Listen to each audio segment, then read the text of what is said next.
Welcome to Advish classes. Don't forget like, share and subscribe. Hello everyone, welcome to Advish classes. आज हम पढ़ेंगे class 6 की history book हमारे अतीत का फर्स्ट चैप्टर, क्या, कब, कहाँ और कैसे। ठीक है, तो हम आज मेन पॉइंट्स पढ़ेंगे। मैं आपको इस चैप्टर को अच्छे से एक्सप्लेन करूँगी। ये चैप्टर आपके सभी तरह के एग्ज़ाम्स में भी काम आएगा हिस्ट्री का। ठीक है, तो इसे ध्यान से पढ़िए।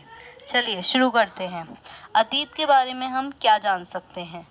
हम आखेटकों, शिकारियों, आखेटक हम हंटर्स को बोलते हैं, शिकारियों को, पशुपालकों, कृषकों, शासकों, व्यापारियों, पुरोहितों, शिल्पकारों, कलाकारों, संगीतकारों या फिर वैज्ञानिकों के जीवन के बारे में जानकारियां हासिल कर सकते हैं। देखिए, हम हिस्ट्री के बारे में जानेंगे तो हम जानेंगे कि उस समय में क्या हो सकता था, क्या होता था।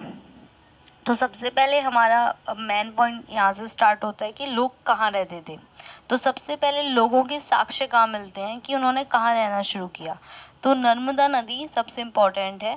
कई लाख वर्ष पहले से लोग इस नदी के तट पर रह रहे हैं।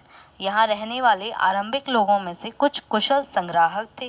देखिए, संग्राहक उनको बोलते हैं जो किसी भी प्रकार के सामान को इकट्ठा करते हैं जीवन यापन करने हेतु, और जो आसपास के जंगलों की विशाल संपदा से परिचित थे। अपने भोजन के लिए वे जड़ों, फलों तथा जंगल के अन्य उत्पादों का यहीं से संग्रह किया करते थे। वे जानवरों का आखेट, शिकार किया करते थे। तो अगर बात की जाए कि सबसे पहले लोगों ने किस नदी के किनारे रहना शुरू किया था, तो वो नर्मदा नदी के। ठीक है, अब आते हैं उत्तर पश्चिम की सुलेमान और किरथर पहाड़ियों पर। देखिए, इस क्षेत्र में कुछ ऐसे स्थान हैं जहां लगभग 8000 वर्ष पूर्व स्त्री पुरुषों ने सबसे पहले गेहूं तथा जौ जैसी फसलों को उपजाना आरंभ किया। तो अगर क्वेश्चन बनता है कि सबसे पहले स्त्री पुरुषों ने कौन सी फसलों को उपजाया, तो वो गेहूं और जौ थी। और कहाँ उपजाया, वो थी उत्तर पश्चिम की सुलेमान और किरथर पहाड़ियाँ। उन्होंने भेड़, बकरी और गाय बैल जैसे पशुओं को पालतू बनाना शुरू किया। ये लोग गांव में रहते थे। तो ये जो पॉइंट है, गांव में रहते थे, ये इम्पोर्टेंट है कि सबसे पहले लोग कहाँ रहते थे, गांव में। ठीक है, फिर आते हैं उत्तर पूर्व में गारो तथा मध्य भारत में विंध्य पहाड़ियों।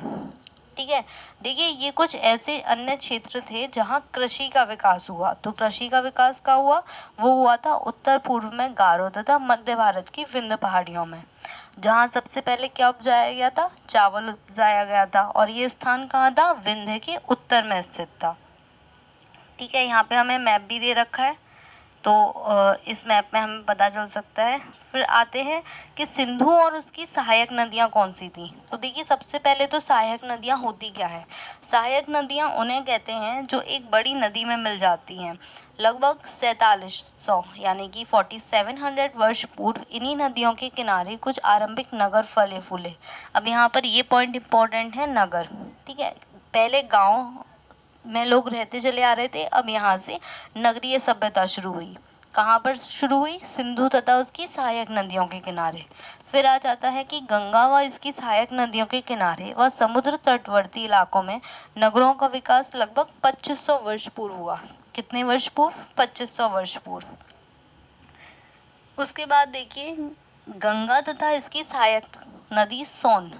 ठीक है, गंगा की दक्षिण में इन नदियों के आसपास का क्षेत्र प्राचीन काल में मगध, जैसे हम वर्तमान में बिहार कहते हैं, उस नाम से जाना जाता था। इसके शासक बहुत शक्तिशाली थे और उन्होंने एक विशाल राज्य स्थापित किया था। देश के अन्य हिस्सों में भी ऐसे राज्यों की स्थापना की गई थी। लोगों ने सदैव उपमहाद्वीप के एक हिस्से से दूसरे हिस्से तक यात्रा की। कभी कभी हिमालय जैसे ऊंचे पर्वतों, पहाड़ियों, रेगिस्तान, नदियों तथा समुद्रों के कारण यात्रा जोखिम भरी होती थी। फिर भी ये यात्रा उनके लिए असंभव नहीं थी। अब यहाँ पर यात्रा के बारे में बताया गया है। तो कभी की यात्रा क्यों शुरू हुई थी, यात्रा कभी लोगों ने काम की तलाश में, तो कभी प्राकृतिक आपदाओं के कारण एक स्थान से दूसरे स्थान जाने के लिए की। ठीक है, कभी कभी सेनाएं भी दूसरे क्षेत्रों पर विजय हासिल करने के लिए जाती थी। इसके अतिरिक्त व्यापारी कभी काफिले में तो कभी जहाज़ों में अपने साथ मूल्यवान वस्तुएं लेकर एक स्थान से दूसरे स्थान जाते रहते थे। धार्मिक गुरु लोगों को शिक्षा और सलाह देते हुए एक गांव से दूसरे गांव और एक कस्बे से दूसरे कस्बे जाया करते थे। तो इस तरह लोगों ने यात्रा करना प्रारंभ किया। ठीक है। तो यहाँ पर लोगों ने यात्राएं की। अब यात्राएं क्यों की गई थी उस समय? ऑफ कोर्स उस समय अगर यात्राएं की गई थी तो वो खोज के लिए की गई थी। तो देखिए, पहाड़ियाँ, पर्वत और समुद्र इस उपमहाद्वीप को प्राकृतिक सीमा का निर्माण करते हैं, ठीक है। हालांकि लोगों के लिए इन सीमाओं को पार करना आसान नहीं था। जिन्होंने ऐसा चाहा वे ऐसा कर सके। वे पर्वत की ऊंचाइयों को छू सके, गहरे समुद्र को पार कर सके। उपमहाद्वीप के बाहर से भी कुछ लोग यहाँ आए और यहीं बस गए। लोगों के इस आवागमन ने हमारी सांस्कृतिक परंपराओं को समृद्ध किया। कई सौ वर्षों से लोग पत्थर को तराशने, संगीत रचने और यहाँ तक कि भोजन बनाने के नए तरीकों के बारे में एक दूसरे के विचारों को अपनाते रहे। तो इस प्रकार से यात्राएं शुरू हुई, ठीक है। अब हम बात करते हैं अपने देश के नाम की। जैसे कि हम सभी जानते हैं कि हमारे देश का नाम इंग्लिश में इंडिया है ना, और भारत है। तो देखिए, इंडिया वर्ड की उत्पत्ति कहाँ से हुई है? इंडिया जो शब्द है वो इंडस से निकला है, जिसे हम संस्कृत में सिंधु कहते हैं। अपने एटलस में ईरान और यूनान का पता लगाइए, ये दोनों ने एक कार्य करने का बताया है। लेकिन आगे बढ़ते हैं, लगभग 2500 वर्ष यानी कि 2500 वर्ष पूर्व उत्तर पश्चिम की ओर से आने वाले ईरानियों और यूनानियों ने सिंधु को हिंदूस अथवा इंदुस और इस नदी के पूर्व में स्थित भूमि प्रदेश को इंडिया कहा था। तो जो सिंधु नदी थी उसे हिंदोस और इंदोस के नाम से बुलाया गया। भरत नाम का प्रयोग उत्तर पश्चिम में रहने वाले लोगों के एक समूह के लिए किया जाता था। इस समूह का उल्लेख संस्कृत की आरंभिक लगभग 3500 वर्ष पुरानी कृति ऋग्वेद में मिलता है। जैसा कि आपको पता है कि वेद हमारे 4 प्रकार के हैं, ऋग्वेद, अर्थवेद, यजुर्वेद और सामवेद। सबसे पुराना जो है वो ऋग्वेद माना जाता है और इसका पूरा प्रूफ मिलता है हमारा कि लोगों ने कैसे भारत का नाम भरत के नाम से जोड़कर प्रयोग किया और हमारे देश का नाम भारत पड़ा। अब बात करते हैं कि हम अतीत के बारे में कैसे जान सकते हैं, वो कौन कौन से सोर्सेज हैं, स्रोत हैं जिनके बारे में हम जान सकते हैं। तो देखिए, अतीत की जानकारी हम कई तरह से प्राप्त कर सकते हैं। इनमें से एक तरीका अतीत में लिखी गई पुस्तकों को ढूंढना और पढ़ना है। ये पुस्तकें हाथ से लिखी होने के कारण पांडुलिपि कही जाती हैं। उस समय में अब कोई मशीन तो थी नहीं, तो लोग हाथ से लिखा करते थे। अंग्रेजी में पांडुलिपि के लिए प्रयुक्त होने वाला मैन्यूस्क्रिप्ट शब्द लैटिन शब्द मैनू, जिसका अर्थ हाथ से है, निकला है, ठीक है। तो ये लैटिन वर्ड से निकला है।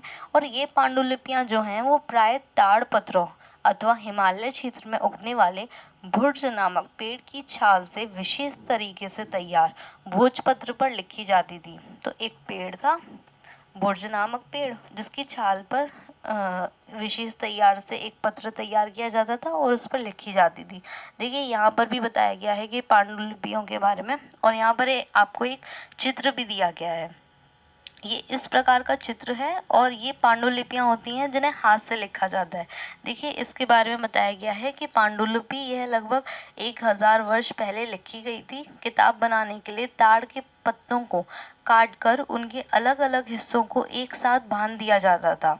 भुर्ज पेड़ की छाल से बनी ऐसी ही एक पांडुलिपि को तुम यहाँ देख सकते हो। तो ये भुर्ज पेड़ से बनी हुई है, ठीक है। तो एक तो पांडुलिपियाँ हो गई।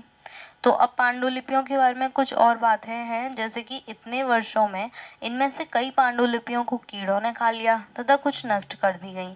फिर भी कई पांडुलिपियां आज भी उपलब्ध हैं। मैन्यूस्क्रिप्ट्स आज भी मिलती हैं। प्राय ये पांडुलिपियां मंदिरों और विहारों में प्राप्त होती हैं। इन पुस्तकों में धार्मिक मान्यताओं व व्यवहारों, राजाओं के जीवन, औषधियों तथा विज्ञान आदि सभी प्रकार के विषयों की चर्चा मिलती है। उस समय राजाओं का जीवन कैसा था, कौन कौन सी औषधियाँ बनी, क्या व्यवहार था, क्या मान्यताएं थी, सब इसमें लिखा हुआ है। इसके अतिरिक्त हमारे यहाँ महाकाव्य, कविताएं व नाटक भी हैं। तो उस टाइम कुछ और तो था नहीं, प्रिंटिंग प्रेस वगैरह, तो पांडुलिपियों पर ही लिखे जाते थे नाटक वगैरह, तो जो कि ज़्यादातर संस्कृत में लिखे हुए मिलते हैं, जबकि अन्य प्राकृत और तमिल में है। प्राकृत भाषा का प्रयोग आम लोग करते थे। तो ये पॉइंट मेन है कि उस समय आम लोगों की भाषा कौन सी थी? प्राकृत भाषा थी। फिर आते हैं हम पांडुलिपियों के बारे में के बाद में अभिलेखों पर। हम अभिलेखों का भी अध्ययन कर सकते हैं। ऐसे लेख पत्थर अथवा धातु जैसी अपेक्षाकृत कठोर सतहों पर उत्कीर्ण किए गए मिलते हैं।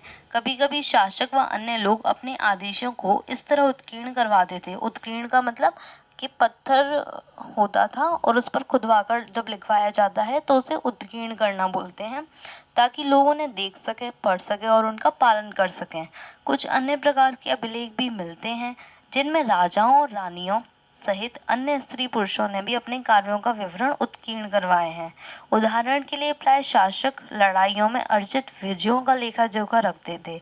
तो इन अभिलेखों की सहायता से हमें उस समय के राजा के विजयों के बारे में पता चलता है, उसके राज्य का विस्तार कहाँ तक था ये पता चलता है। अब ये जो अभिलेख की आप पिक्चर देख पा रहे हैं, ये अभिलेख दरअसल 2550 वर्ष यानी कि 2250 वर्ष पुराना यह अभिलेख वर्तमान अफगानिस्तान के कांधार से प्राप्त हुआ है। यह अभिलेख अशोक नामक शासक के आदेश पर उत्कीर्ण करवाया गया था। इस शासक के विषय में तुम अध्याय 8 में पढ़ोगी। जब हम कुछ लिखते हैं तब हम किसी लिपि का प्रयोग करते हैं। लिपियां अक्षरों व संकेतों से बनी होती हैं। आप सबको पता है कि जो हिंदी लिपि है वो हिंदी हम लिखते हैं तो कौन सी लिपि का प्रयोग करते हैं? देवनागरी लिपि है वो।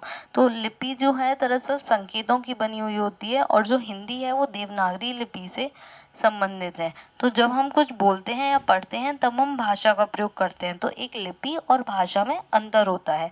लिपि जो है मूलतः संकेत होते हैं, सिंबल्स होते हैं, और भाषा वो है जिसे हमें बोला जाता है, पढ़ा जाता है। ठीक है, एक दूसरे से बात की जाती है।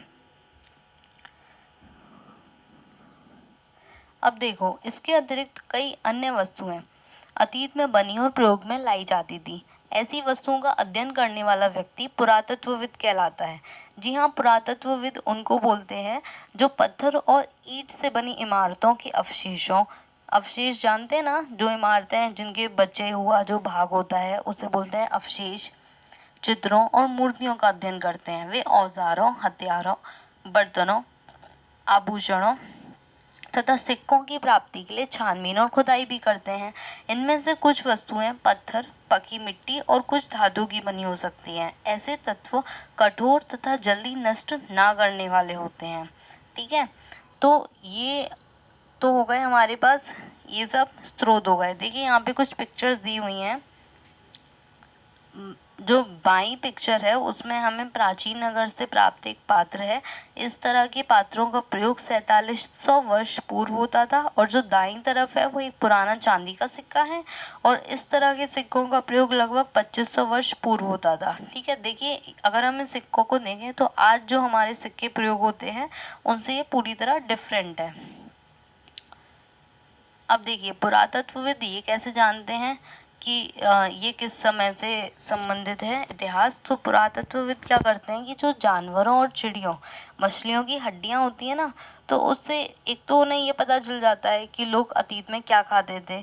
और जो वनस्पतियों के अवशेष बड़ी मुश्किल से बच पाते हैं, जैसे अन्न के दाने और लकड़ी के टुकड़े जल जाते हैं तो वो जले हुए के रूप में बचते हैं। तो उस जले हुए से वो पता लगा सकते हैं कि ये किस अवधि से संबंधित है या कितने समय पुराने हैं।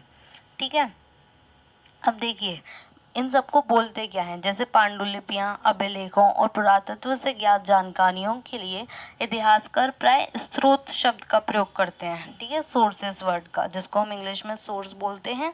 इतिहासकार उन्हें कहते हैं जो अतीत का अध्ययन करते हैं। स्रोत से प्राप्त होते ही अतीत के बारे में पढ़ना बहुत रोचक हो जाता है, क्योंकि इन स्रोतों की सहायता से हम धीरे धीरे अतीत का पुनर्निर्माण करते जाते हैं।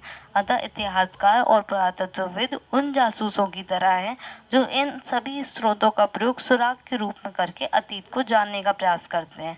तो एक तरह से पुरातत्वविद वो डिटेक्टिव टाइप हो गए जो पुरानी वस्तुओं से खोजबीन कर ये पता लगाते हैं कि उस तरह किस प्रकार रहते थे, किस तरह जीवन यापन करते थे। ठीक है, अब आती है अतीत एक या अनेक। यहाँ पर हमें बताया गया कि अतीत एक से ज़्यादा किस तरह लोगों के लिए अलग अलग मायने कैसे हैं, अलग अलग अर्थ कैसे हैं। जैसे कि देखिए, पशुपालकों और कृषकों का जीवन राजाओं तथा रानियों के जीवन से और व्यापारियों का जीवन शिल्पकारों के जीवन से बहुत भिन्न था। जैसा कि हम आज भी देखते हैं कि उस समय देश के अलग अलग हिस्सों में लोग अलग अलग व्यवहारों और रीति रिवाजों का पालन करते थे। उदाहरण के लिए आज अंडमान द्वीप के अधिकांश लोग अपना भोजन मछलियां पकड़कर, शिकार करके और फल फूल संग्रह द्वारा प्राप्त करते हैं। इसके विपरीत शहरों में रहने वाले लोग खाद्य आपूर्ति के लिए अन्य व्यक्तियों पर निर्भर करते हैं। इस तरह के भेद अतीत में भी विद्यमान है। मतलब हर किसी का अतीत, जिस प्रकार वो देखता है, जिस प्रकार के उसके व्यवहार हैं, सब अलग अलग थे। और कैसे भेद हैं ये हम समझने की कोशिश करेंगे कि उस समय शासक अपनी विजयों का लेखा जोखा रखते थे। यही कारण है कि हम उन शासकों तथा उनके द्वारा लड़ी जाने वाली लड़ाइयों के बारे में काफ़ी कुछ जानते हैं, जबकि शिकारी, मछुआरे, संग्राहक, कृषक और पशुपालक जैसे आम आदमी प्राय अपने कार्यों को लेखा जोखा नहीं रखते थे। तो पुरातत्व की सहायता से हम इनके जीवन को जानने में मदद मिल सकती है। जैसे कि खुदाई के द्वारा हम जान सकते हैं कि वो क्या खा रहे हैं, क्या पहन रहे हैं। और शासक जो हैं वो तो अभिलेखों में, पांडुलिपियों में अपने वर्णन कर ही देते थे। ठीक है, तो हालांकि ये जो शिकारी मछुआरे हैं, इनके बारे में अभी बहुत कुछ जानना शेष है। अब हम आ जाते हैं तिथियों पर। देखिए, तिथियां जो हम लिखते हैं, इनका क्या मतलब होता है। वर्ष की यह गणना ईसाई धर्म प्रवर्तक ईसा मसीह के जन्म की तिथि से की जाती है। ईसा मसीह, जिन्हें हम जीसस क्राइस्ट भी बोलते हैं, अतः 2000 वर्ष कहने का तात्पर्य है ईसा मसीह के जन्म से के 2000 वर्ष के बाद से है। ईसा मसीह के जन्म के पूर्व की सभी तिथियां ईसा पूर्व यानी कि ईसा से पहले के रूप में जानी जाती हैं। अब इसको हम विस्तार पूर्वक इस तरीके से पढ़ेंगे, ये इम्पॉर्टेंट पॉइंट्स हैं तो इनको ध्यान रखिए। देखिए, अंग्रेजी में बीसी, जिसे हम हिंदी में ईसा पूर्व भी कहते हैं, उसका बीसी की फुल फॉर्म होती है बिफोर क्राइस्ट, जिसका अर्थ होता है ईसा से पूर्व। बिफोर क्राइस्ट का यूज़ किया जाता है ईसा के जन्म से पहले की तिथियों का वर्णन करने के लिए। कभी कभी तुम तिथियों के पहले एडी, हिंदी में ईस्वी लिखा जाता है, तो एडी की जो फुल फॉर्म है वो है एनो डोमिनी। एनो डोमिनी नामक दो लैटिन शब्दों से मिलकर बना है, जिसका तात्पर्य ईसा मसीह के जन्म के वर्ष से है। तो एडी का प्रयोग जब से ईसा मसीह का जन्म हुआ तब से है। कभी कभी एडी की जगह सीई और बीसी की जगह बीसीई का प्रयोग होता है, तो हम एनो डोमिनी की जगह सीई भी लिख देते हैं। सीई, जिसे हम सीई अक्षरों का प्रयोग किस लिए करते हैं, कॉमन एरा के लिए। और बीसी यानी कि बिफोर क्राइस्ट की जगह हम बिफोर कॉमन एरा का भी प्रयोग करते हैं। ठीक है, तो ये बहुत कॉमन सा फैक्ट है। हम इन शब्दों का प्रयोग इसलिए करते हैं क्योंकि विश्व के अधिकांश देशों में अब इस कैलेंडर का प्रयोग सामान्य हो गया है। भारत में तिथियों के इस रूप का प्रयोग लगभग 200 वर्ष पूर्व आरंभ हुआ। कभी कभी अंग्रेजी के बीबी अक्षरों का प्रयोग, देखिए ये बीबी अक्षर जो हैं, इनका प्रयोग बिफोर प्रेजेंट यानी कि वर्तमान से पहले के लिए किया जाता है। तो कभी कभी हम ये भी देखते हैं कि अगर वर्तमान से पहले की बात की जाए तो किसका यूज़ करेंगे, बिफोर प्रेजेंट का। तो यहाँ हमारा ये चैप्टर फिनिश होता है। हमने इस चैप्टर को अच्छे से समझा। अगर आपकी कुछ भी क्वेरीज हो तो आप कमेंट में पूछ सकते हैं। और आई होप आपको ये क्लास समझ में आई हो। और हमारी आगे की वीडियोस को देखने के लिए हमारे चैनल को लाइक कीजिए, सब्सक्राइब कीजिए, शेयर कीजिए और हमें सपोर्ट कीजिए। Thank you.